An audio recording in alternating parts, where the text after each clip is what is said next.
Welcome to the Toronto Real Estate Podcast. My name is Kori Marin. I am a broker and co-founder of Fox Marin. And this here is my partner in crime, Mr. Ralph Fox, broker of record and also co-founder of Fox Marin. And we are here today to talk to you about all things Toronto real estate market statistics. Ralph, take it away. Wow, this is such an interesting topic because there is a lot of FUD, fear, uncertainty, and doubt out there in the market, especially when it comes to residential real estate and Toronto residential real estate. People get very emotional and it's a very emotionally driven market. So we're here to sort of look beyond the emotion of it all and actually look at the facts and try to get a look underneath the hood to see what is actually happening from a historical perspective right up to today in the market. And the question is it really as bad as everyone thinks and the media is purporting? Or is there another story to what's actually going on underneath the hood? So I'm so glad that you're here to join us today in this discussion. Please be sure to hit that like or subscribe button so you can stay up to date with everything Toronto real estate related. And if you have any comments that are productive, we'd absolutely love to hear from you right down below. So please feel free to share your thoughts and your 2 cents. I love it. Well, let's dive right in.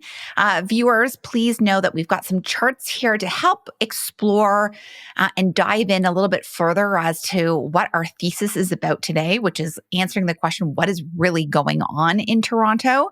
And you know, when we dive into these stats ourselves, sometimes we don't really actually know what we're going to uncover either. It's a little bit of an archaeological dig.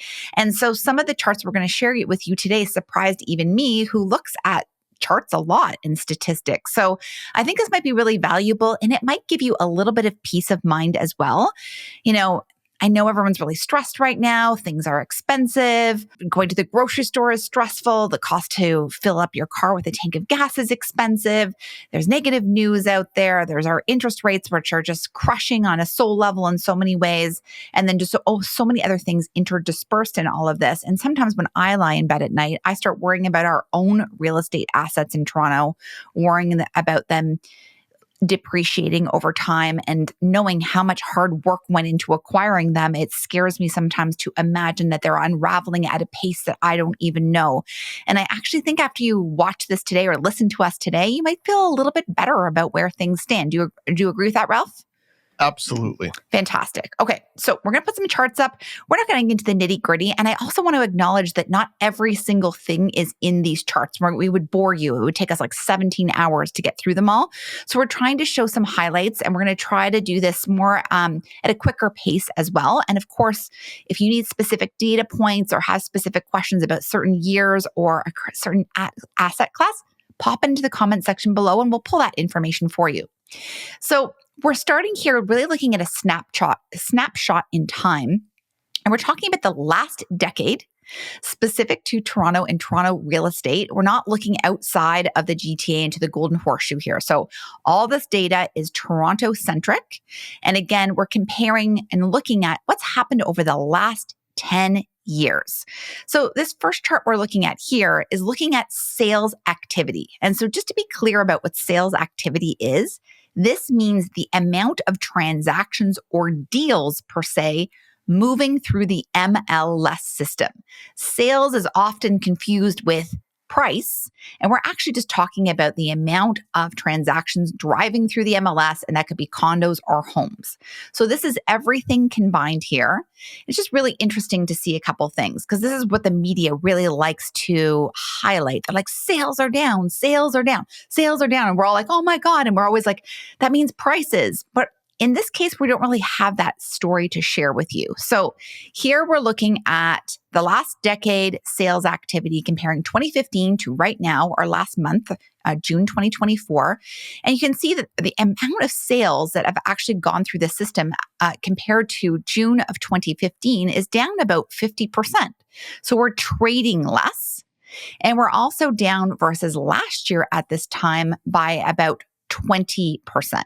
So there's certainly 100% less people buying and selling real estate compared to 10 years ago and compared to last year at this time. I think it's interesting to note when you look at June 2020, which was in the middle of COVID, we're still having lower transactions than at that period of time, which is just when we're coming out of, I believe, that first round of initial lockdowns. So I find that to be really interesting. If you look at June 2022, you can see from the peak of the market that just coming off the peak, which would have been in February or March, but in June 2022, we're slightly lower. There was a bit of a run up into 2023 when the Bank of Canada had paused for those first 6 months. But then in June 2023, there was that surprise 25 basis point increase. And we had the same thing in August. And I distinctly remember in June, the first half of the month sales were much higher and the market really was in shock and things really slowed that second half of June last year going into August.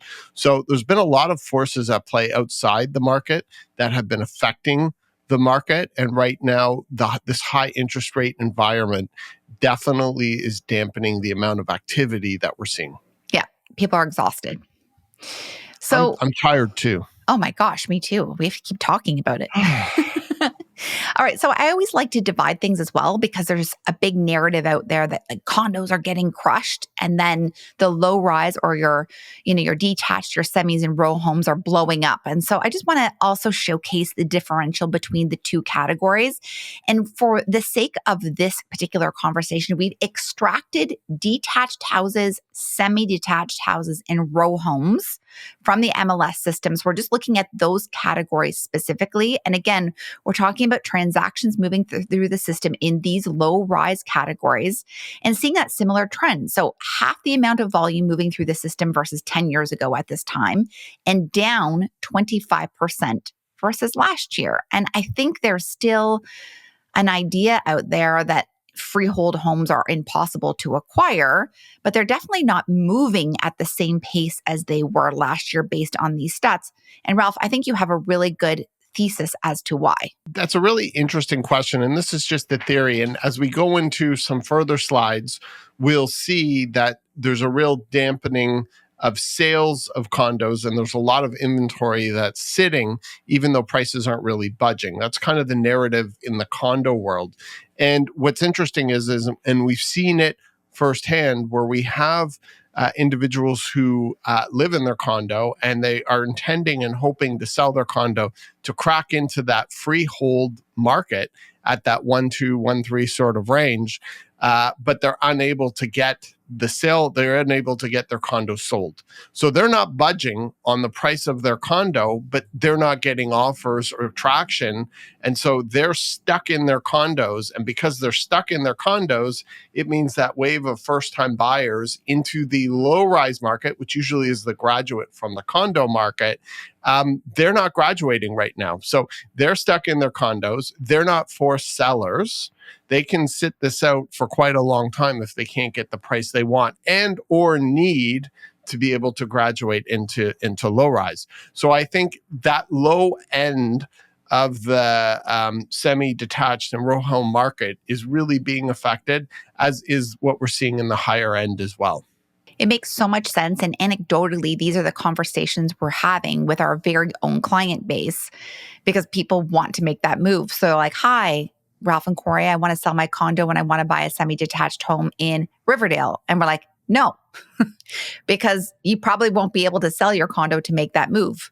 And so we're like, you would be better off holding or staying where you are for the next year or two until we move through this high inventory environment and high interest rate environment, and then revisiting this concept at a later date. And so some people are like, no, I don't want to wait because this is probably an easier time to buy a freehold. And I want to test the market and put my condo asset out there to try to sell. And then no one is going to see your condo or book a showing or possibly offer on it. And if they are going to offer on it, they're going to offer really low. And then you, Mr. Seller or Mrs. Seller, are going to be like, no, I'm going to wait for a better offer to come along. So we're just like stuck. Feels very stuck. And the condo market is starting to stall the low-rise market, especially at that entry price point. Yeah. And you're seeing the same sales activity pattern on the condo side over the last decade, with transactions being down 50% versus June 2015. And then that slide down with 26% less transactions in condos versus last year at this time. So we're seeing a similar pattern, which all makes this thesis of yours, Ralph, make sense. Well, and the other logjam in this, all of this, is we're seeing investor condos that are tenanted. We have investors, and they're saying, okay, I'm short $1,000 a month or $700 a month. My property is tenanted. The tenant's paying good rent. I'm just going to slap it onto the market, and let's just see what happens. If I get a good price, I'll sell it. And if not, I'll just hold it and I wait for the market to turn around before I can actually sell it at a premium. And so you're still not seeing, and definitely we're not seeing, sellers of desperation. No, and we are seeing an attempt by some buyers to go really lowball on condos, but the seller is not interested in entertaining that offer because they don't need to. So we're not seeing those duress sales. Okay, so let's look at new listings. So for our viewers out there, new listings means new product, new condos, new houses coming online. So all the shiny new stuff. And this is when sellers can make the decision that they want to list their property. So compared to a decade ago, we're only down new and shiny objects about 4.4%. But since last year, we're actually up 17%. And a lot of that in this particular chart is due to the condo market. And as Ralph mentioned, there's a lot of people looking to try to sell their condo or investors looking to dump their condos. So a large portion of this particular slide and new listings is coming from the condo side versus the new and shiny things coming from the freehold side. And then again, we're breaking this down so you can see this is, again, slicing out detached, semi-detached, and row homes. So there's less new listings versus a decade ago in this particular category. And there's about 11% more of this product coming online than last year at this time. And then in condos, we're seeing 18% more new condo listings coming online than last year at this time, and about 3.8% more than a decade ago. And again, when you're looking at this graphs, you're not seeing like massive peaks and valleys. You're seeing peaks and valleys, but it's not like it's like through the top of the table and then at the bottom of the table and the top of the table and the bottom of the table. Like there's a little bit of, an ocean wave happening here, responding to different things that are happening, including a global pandemic for that matter. But you're not seeing anything that looks terrifying when you see the visuals behind the data. I felt like that was something that really helped me as being somebody who likes to see numbers written out, and I like to see tables and charts to understand them and formulate ideas. I was like, okay, this doesn't really freak me out that much. And when we look at prices, which is always the most exciting part of these conversations, I think you'll feel the same. So one thing that is really interesting, people are obviously and understandably very concerned about what's happening in the condo market. But when you realize, if you go back to 2015, June 2015, we only have 3%, 3.81% more inventory on the market than we did at that period of time. However, and we have this information upcoming on further charts, but the population is about 600,000 or 700,000 more people living here since 2015. So it's really interesting to see, if you go back 10 years, that the inventory levels really aren't that concerning relative to where we were at 2015. And if you think about it, how many new buildings have been built since 2015 and how many new doors have come online since 2015, which will be a significant contribution, which could also give you a little bit of peace of mind about the amount of inventory. And I don't remember in 2015 everyone freaking out about inventory. Do you? No. I don't remember having any conversations about inventory at that time. So very interesting to see. Okay, let's get into the good stuff. So this is prices. This is what everybody wants to see now. Like, how good does that chart look? I see like up, up, up to me. So again, and I know somebody in the comments is going to be like, you agents are always pumping up the market and you're trying to, and I'm like, no, I'm just like, this is actually like very interesting to look at. I'm just sharing what the actual facts are, and I'm not trying to sell anything. I just think it's really interesting to see. So Just so you're clear, we're looking at all home types. Again, we're focused on Toronto. This is the last decade. I think your eyeballs can see that we're just consistently going up. In fact, we're up in price 84% since June 2015. That's a pretty damn good return. And then when you compare it to last year at this time, overall, we're down 0.21%. And then when you even look at the chart from 2021, 2022, 2023, and now 2024, it's kind of like hovering all around the same. Like, it's not like we've seen some major drop off here where you're like, oh my God, I feel like nauseous looking at this chart. I've lost all the equity that I have in this property that I own that I worked so hard to acquire. I mean, that's a pretty healthy looking chart. For sure. Like, I think if you look at this chart and you're like, okay, it's June 2019, and you just bought a property. Let's say you bought a house, you bought a condo, you bought something in central and downtown Toronto. And then I said to you, okay, well, now that you've just moved into your brand new property, in 6 months from now, there is going to be a global shutdown because of a mass pandemic where the whole world shuts down for 3 to 6 months and reverberates the effects for years afterwards. In conjunction with that, there will be a foreign buyer's ban for purchasing properties in Canada. And in conjunction with that, we will see a 500 basis point increase in interest rates. What would your guess the value of your property or the average price of Toronto real estate would be by 2024 in that type of environment? Not up, that's for sure. No. So the fact that the market has done this well, having been as stress tested as much as it has, is pretty shocking. And it also starts to give a picture of what could happen as rates start to drop and things return to a little bit more balance as inflation and stability starts to come back to the market and to Toronto and Canada from a political standpoint. I also think that it's interesting for those that are like, oh my God, I bought in the peak of the market, I'm freaking out. Like, you look at this chart and you're like, okay, I bought at the peak of the market, but I'm not like a loser for doing that. You're doing just fine. You're doing just fine, and you're going to be totally okay. We just got to hold on a little bit longer. And I'm with you because I have these worries myself when I lie in bed at night, like, oh my God, the condo this, the condo that, we're losing money, the interest rates, and all the conversations we have that go in at 11 o'clock at night when you're trying to fall asleep. I feel like this can give you a little bit of peace of mind. And we're going to break this down for low rise and condos. Of course, this is the macro picture, but let me just move on so you can see the similar trend on detached semis and row homes, up 70% versus a decade ago. And they've slipped a little bit on price, but 6.5%, we can recover that.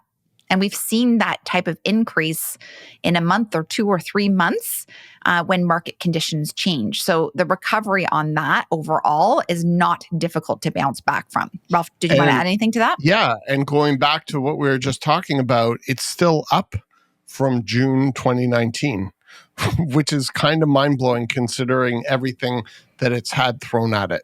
And it's still up or almost equal to market peak. So again, if you were like, oh my God, I bought in the peak, you're still doing just fine. All right, now this is what everybody wants to see, and I get it. Let's look at condos, because this is where everyone's like, oh my God, please, my palms are sweating. Condos, you've seen it? You absorbing it? How you feeling about it? It feels just fine. Okay, your condo, you bought it 10 years ago, is up almost 60%. Amazing, congratulations.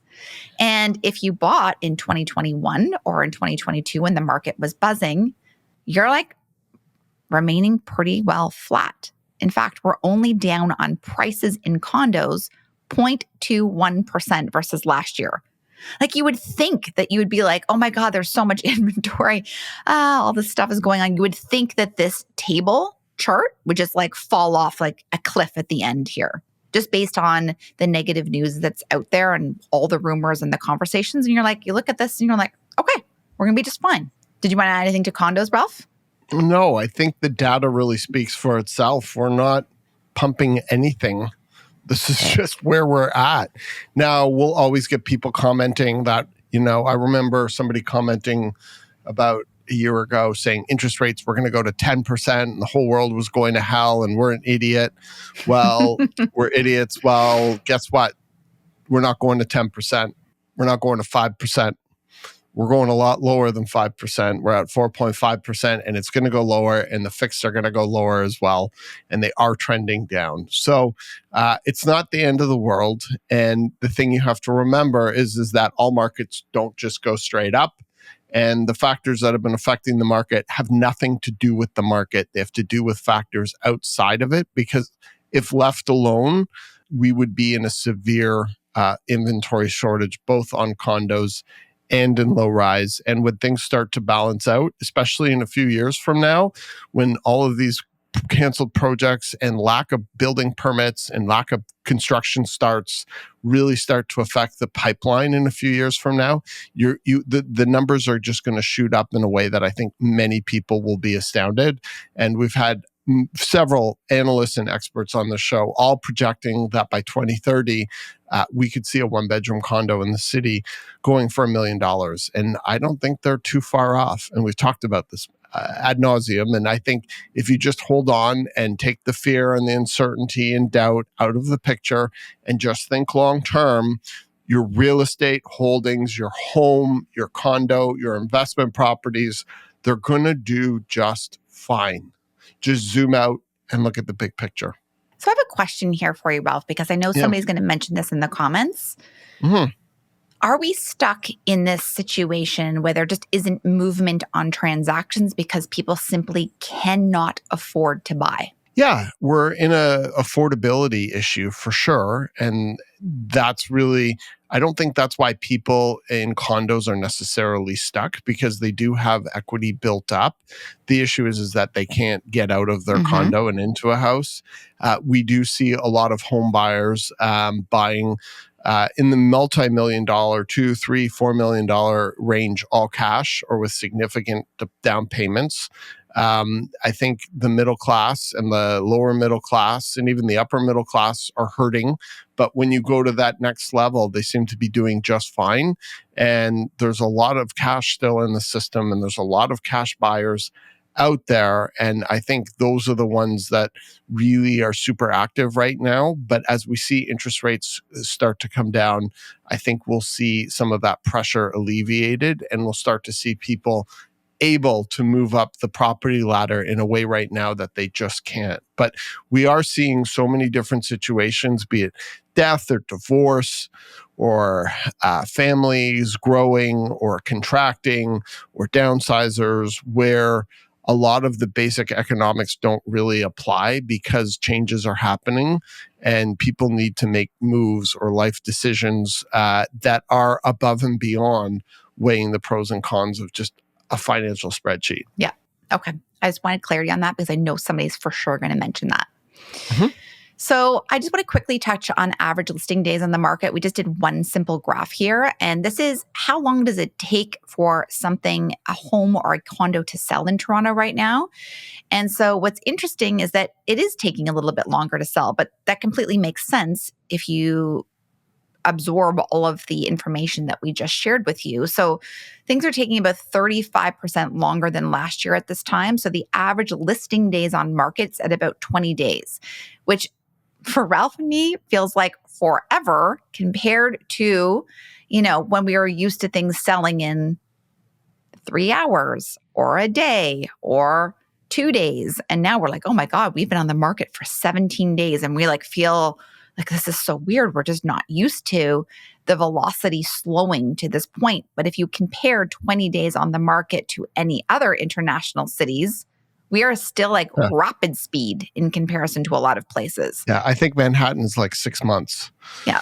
So we still are moving very, very quickly relative to almost any other city, which is hard to understand. Yes. And it's we're not moving through the inventory, but what is moving is quality inventory. So this is the Yes. investor unit that has a tenant in it and it looks like dilapidated and the pictures are like dark and the person is a hoarder that lives there. That unit is not selling. But things that are priced well, staged, photographed well, good strategy. I'm not guaranteeing it's going to sell, but that is what is actually selling through the system in that 20 days versus Yeah. these crappy units that are out there. Beautiful homes in great areas, houses that are in great condition, those will always sell and those will draw multiple offers and those sell in bidding scenarios. We're not necessarily seeing those crazy FU prices, but we are seeing a lot of activity still happening for these highly desirable homes and desirable condos that are generally empty, no tenant issues, and vacant and staged properly. That, and that's the other thing that is a real challenge on the condo side right now is that a lot of the condos for sale are investor units where they don't even look at the floor plan and they don't even care. So when you get these chopped up, weird floor plans, they are struggling, tenanted or not tenanted. But the ones with as opposed to you can get the long and narrow versus the wide and shallow, the corner units, the wraparound bedroom, the balconies with the split floor plans, with the countertop, like all those are much more desirable and those tend to hold their value. And those are the ones that are actually trading. And the same thing with homes that we're seeing. We're seeing great neighborhoods, great locations, character homes, quality renovations. Those are doing really, really, really well. And they're getting multiple offers and tons, and still not tons, but they're getting significant activity. Duplexes, triplexes, those type of properties are struggling. We've got all property types basically on the market right now, from starter homes to luxury lofts to teardowns. Yes. We basically have every single type of home or property on the market. We're seeing it. And it's just that certain range of highly desirable properties. Anything that's sort of on the cusp is really, really going to struggle. And if it's not priced right, marketed right, or strategically approached from the right position, you're going to have problems if you're a seller. And that's why having great representation matters in a market like this more than ever. Yeah, we had this beautiful loft on the market that we kept saying to the sellers, we can't guarantee the price. We can't guarantee we're going to get offers. We can't guarantee anyone's going to come see it. I mean, it looked stunning in the pictures and it's a beautiful unit and it had great exposure. It had outdoor space, sold in a day.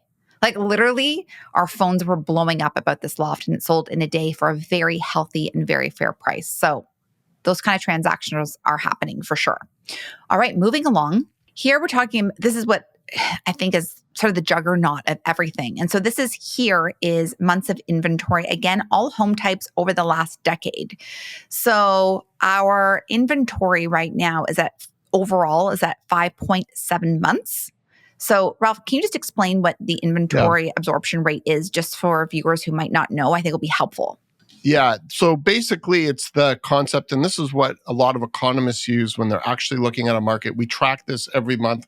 We talk about this ad nauseum on our podcast here, but months of inventory basically stipulates if no other inventory came to market based on the existing market or inventory at the current rate of sales, how long would it take everything to sell? So anything that's under 4 months is considered to be a seller's market. Anything that's 4 to 6 months considered to be a balanced market, and anything 6 months or longer or higher is considered to be a buyer's market. And so we're getting up there, that's for sure. And the condo side is what's dragging us, but it is interesting to know that we are still considered to be in a balanced market. Great explanation. Thank you. So here also we've charted out the population growth since 2015. Mm-hmm. And if you can't see those numbers on your screen, we're up, if I can do my math quickly, 4, 5, 6, about 700,000 new people in Toronto. This is in Canada. This is Toronto specifically as well. And that number is going to keep growing. Well, we'll see where things go. And after the next federal election, I'm not sure what's going to happen with immigration, but that's a huge a population growth as well. Okay, so I want to divide this. I want to see, Okay, here is the months of inventory for the freehold category. So since a decade ago, we're actually up 162%. So I feel like, okay, that's something to signify. There's like certainly more people trying to sell their homes than a decade ago. And we're also up 118% versus last year. But notably, this is a very good thing to learn, especially for our newbies out there that aren't really familiar with absorption rate. In this category, detached semis and row homes, we only have 2.1 months of supply. And you can see here through various peaks and valleys of this chart, there's been times where we've had half a month, 1 month, zero point zero 0.08 months of supply in this category. So 2.1 months puts us still very firmly in a seller's yes. market on low rise, detached, semi-detached, and row homes. So there's nothing super concerning here. And the other thing that I find to be interesting is if you look at June 2017, that was an important marker because that was when the Wynne government, the Liberal government, who was the provincial government at the time, made this big splash about this announcement, which was going to make housing fair for everybody. It was a total nothing burger. And the market just froze for 6 months. And the greatest thing about a lot of government's actions into the Toronto real estate market at all levels generally trend to long-term have the opposite effect. And you can see what happened in 2018, what happened in 2019, and going into even COVID, and then after COVID. And so that really affected the market really negatively, but that's why you see that one shock. And it's interesting to see we're back at that sort of level of inventory when the market actually seized up for about a 6-month period. I remember that. But still, we are still very much in a seller's market, and it's important to understand and acknowledge that. Completely. Now let's look at condos. So condos have about 5.7 months of supply. So this is referencing what we've been talking about this entire time, this feeling like we're in a jam. We've just got so many condos on the market and nothing's really moving through the system unless you're like hyper quality, awesome condo, great floor plan, marketed well, priced well, all of the things we've talked about. Non-tenanted is another example. So we're up 146% in condos on the market versus last year. That's our, I guess, inventory on the market compared to last year, and up 162% versus a decade ago. And so it's interesting to see that in 2022, when we introduced a higher interest rate environment, that's when we started seeing inventories start increasing in the condo sector. Ralph, did you want to add anything to inventory? Yeah, what I think is really interesting is if you look at June 2023, we had a surprise announcement of 25 basis points, and then we had another one in July. And those were the two interest rate increases, which really, really, really hurt. It was like the tipping point in the market. And ever since then, we have been in a very low transaction environment. And actually, if you look at our transactions, the last time across the board we've seen this low of transactions was basically around 2000. And so the market really has seized up since those two interest rate increases. Now, what's interesting, it now being July 2024, is we've seen both of those increases unwound. We had two reductions of 25 basis points. And so it'll be interesting to see what happens, especially looking into September, where there's the money markets, I think, are of a 90% bet that we'll see another decrease. And it looks like the bond market and the fixed market is coming down as well. We're seeing rates now below 5%. So it'll be interesting to see once we start to get back to that type of an environment, how that will affect the condo market. Will it be enough? I'm not sure that it will immediately, but still, we're definitely starting to trend back in the right direction. I love it. I just have a few more slides just to quickly dive a bit deeper into the condo inventory, because I think this is where people are really feeling the pain right now. So when I looked at this, I was like, okay, that's a lot of supply. And then I was like, I wonder how things are doing in our two major condo communities or areas in the city, which I would categorize as being CO1, so like downtown west. So you've got your Fort Yorks, your City Place, your Liberty Village, all of the waterfront condos as being one section. So the west end bottom to the lake. And then you've got your east end, sort of your Cork towns, your River City, Canary District, St. Lawrence Market, and then the whole church corridor all through there to the lake. And so I was like, I wonder how they're doing if I extract the condos just looking there.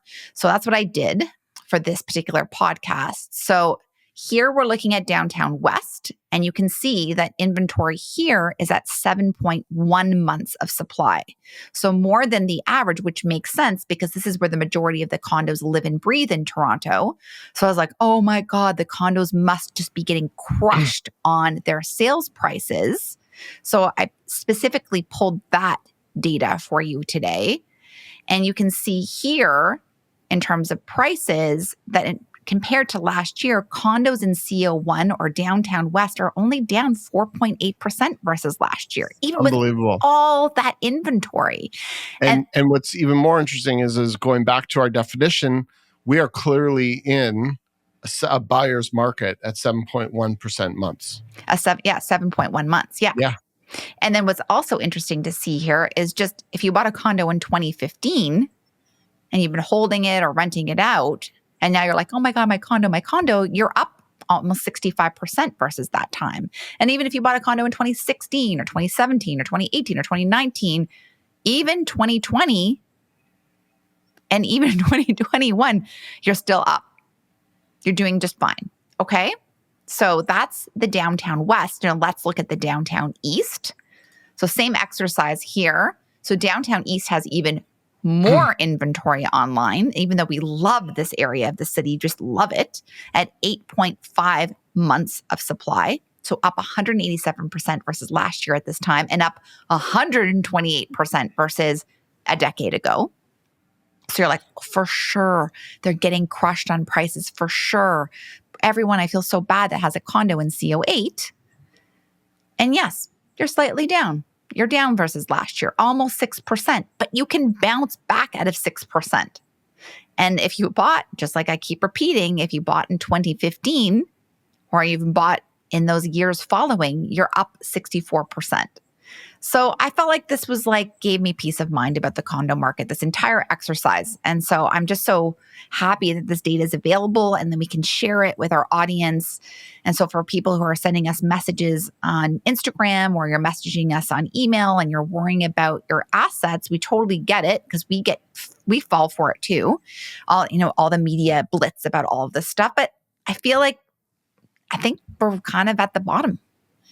Which is really helpful when you're trying to understand the market. And I think what's really interesting now, of course, past performance doesn't necessarily indicate future performance. But if you look at what has transpired and you see that we are now at the end of the rate hike cycle and we are moving down, we've already had 50 basis points down and there will be more to come, combined with the fact that seller behavior is that if people can't get the price that they want, they're not selling.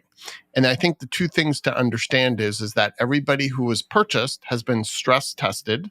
And so they do have the financial wherewithal to hold on. They might be cutting back elsewhere. We might go into a recession, but people are holding on to their real estate, their Toronto real estate.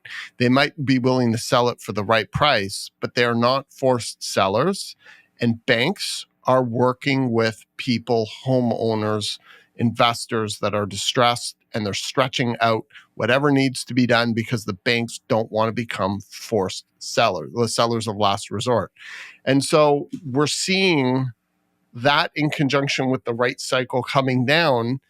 And it leads you to start to understand that there's a high potential that we are seeing the bottom of the market, irrespective of how much inventory is coming on, irrespective of anything. Prices probably will remain firm or maybe be soft for a while still, and it could be choppy maybe for the next year or two. Mm-hmm. As realtors, we don't want to see a market like this. As real estate owners, we don't want to see a market like this. A calm, balanced, sane market, everybody wins. And it's one of the things that just drives me absolutely crazy is people, we get these comments and it's like, oh, you're a realtor. You just want to keep pumping. Don't you know the market's dead? You're dead. You're nothing. You just want to make commissions. We talk half of our clients right now and have been for the last 2 years out of Oh my selling. We're God. telling them to hold because it just doesn't make sense to put your property, your hard-earned equity onto the market at the bottom of the market. Totally. I had that conversation today. Exactly. You should only be looking to buy in an environment where we're at the bottom or approaching the bottom or could be near the bottom at some point in time in the near future. That's what you should be thinking about. And if you're in a position where you can buy before selling and you feel comfortable with that, and if you have to rent out, then you can do that. There are many different ways that you can transition in this marketplace, up, down, or laterally. But it really just pays to understand the bigger picture and to take all this fear and all the uncertainty and all the doubt out of it. Just look at the facts and really sit down and think long-term and get the right information from the right people. But once again, as realtors, we don't want to pump. We don't want to sell. We don't want to buy. We just want to give the best possible advice to our clients. And long-term, whether they purchase or not, or transact or not, long-term, if your clients are winning, you are winning if you're in this business and you're here to do it for the long term. I love it. And in the words of Forrest Gump, that's all I have to say about that. What's hilarious about what you just said is two things. One is when you said buy, I started thinking about NSYNC, and then my mind immediately went to the opening of Deadpool and Wolverine. Yeah. So, that was awesome. Yeah. So I was like thinking about that while you're talking. So that was one thing. And the other thing is you're like, yeah, we don't really want the market to like be moving at that type of velocity, which I agree with. But I have to say, I do miss selling properties at record-breaking prices in 2 days. I'm just saying, I'm just going to admit it. It was like, it's better than I don't really know what it's going to sell for. And I don't know if we can sell it and you might not get any showings. So I'm sort of somewhere in the middle there. Corey, those days will be back. You'll see. Well, sooner rather than later. You'll see. Well, I hope everyone found this informative. And of course, please, as I mentioned earlier, if you're like, can you just pull something specific for me? I'm happy to do that. We have access to so much information or any other questions. And of course, if you want to make your cranky comments, we're happy to get those too. We're good. We're like bulletproof. I can handle it. Ralph, anything you want, any last closing remarks? Or I think you covered it with your Forrest Gump commentary. Yeah, I just want to say, please be sure to tune in to our next podcast. We are so grateful and happy to have had you here. And if you're listening to this, it means you've made it to the end. Please be sure to hit that like or subscribe button. And Kori, what is the last thing you always like to leave on? I like to remind people that they can contact us anytime because we're super nice. Thank you so much. Thanks, Ralph, for all your great insight. As always, have a great day, everyone. Thanks, Kori. Bye.